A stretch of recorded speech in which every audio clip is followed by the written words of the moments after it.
In order to begin to understand how our financial system works, we need to go back to the early 1900s, 1910 to be exact. Everyone at some point in their lives has heard of the Federal Reserve, but most likely don't understand what it is or how it works. The Federal Reserve, referred to as the Fed, is a central bank that many economists refer to as the biggest robbery ever enacted on the American people. The reason for this is because the Federal Reserve is neither part of the federal government nor does it have any reserves. Yet, this single organization controls the money supply of the most powerful country in the world. The Fed is very diligent in hiding the fact that they are not part of the government. The last thing they want the American people to fully understand is that our government does not control our own money. In order to achieve this, they were very clever and decided to call their institution the Federal Reserve. And by labeling themselves this way, the general public never thought twice about who was in control of the country's money supply.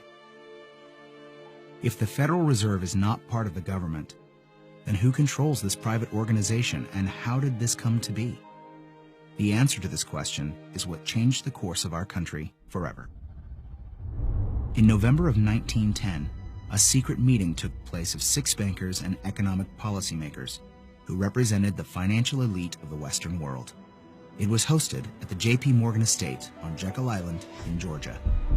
In attendance was Senator Nelson W. Aldrich, Abram Piatt Andrew Jr., Assistant Secretary of the Treasury, Frank Vanderlip, President of National City Bank of New York, Henry P. Davidson, Senior Partner of J.P. Morgan and Company, Charles D. Norton, President of First National Bank of New York, Paul Warburg, Director of Wells Fargo, Benjamin Strong, the emissary for J.P. Morgan, and coincidentally, the first president of the Federal Reserve.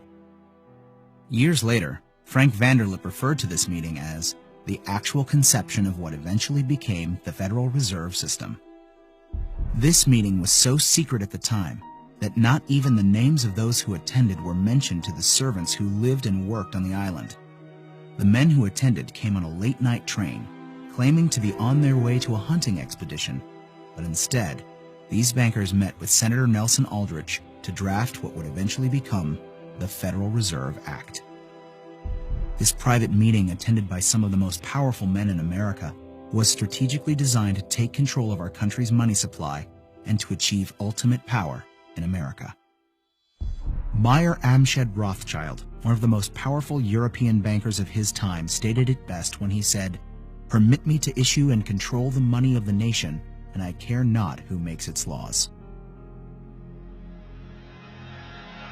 On December 23, 1913, 2 days before Christmas, when most people in Congress were home with their families, the Federal Reserve Act was signed into law by President Woodrow Wilson. That single act, however small it may seem, transferred the control of our monetary system from our government into the hands of some of the wealthiest men in our country. Putting into law the Federal Reserve Act gave unlimited power to a few wealthy banking institutions in America.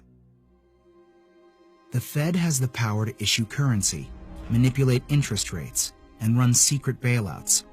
Yet Congress and the President are not allowed full oversight over this powerful organization. The Federal Reserve enjoys a monopoly over the creation of our nation's money and credit, but for 100 years, they have never been completely transparent and accountable about it. And we don't have to look back too far from today to see what it looks like in real life.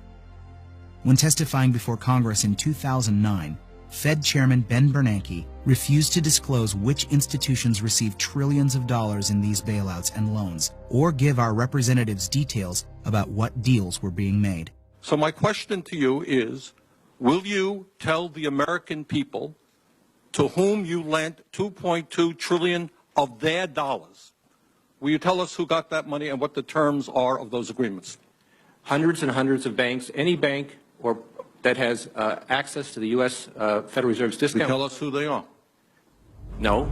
In an interview with Treasury Secretary Timothy Geithner, he makes the stunning assertion that conducting a full audit of the Federal Reserve, something never before done in its 100-year history, is a line that we don't want to cross. to be denied full transparency of these transactions after U.S. taxpayers contributed over $16 trillion to these bailouts and loans is unthinkable and unconstitutional. It is our right as American citizens to know where our money is being spent. It's very ironic that if you don't give the IRS full transparency with your finances, you go to jail. But if you're a private organization of elite bankers that controls the money supply of a country, you're free to do as you please without full oversight. This private organization is arrogant in the fact that the same accounting laws that apply to the rest of America do not apply to them. There is no other agency of government which can overrule actions that we take. Their control appears to be unlimited, and 2008 is the most recent example of how much power the Fed actually has on our country. Many of us were told in private conversations that if we voted against this bill on Monday, that the sky would fall, the market would drop 2,000 or 3,000 points the first day, another couple thousand the second day, and a few members were even told that there would be martial law in America if we voted no. That's what I call fear-mongering.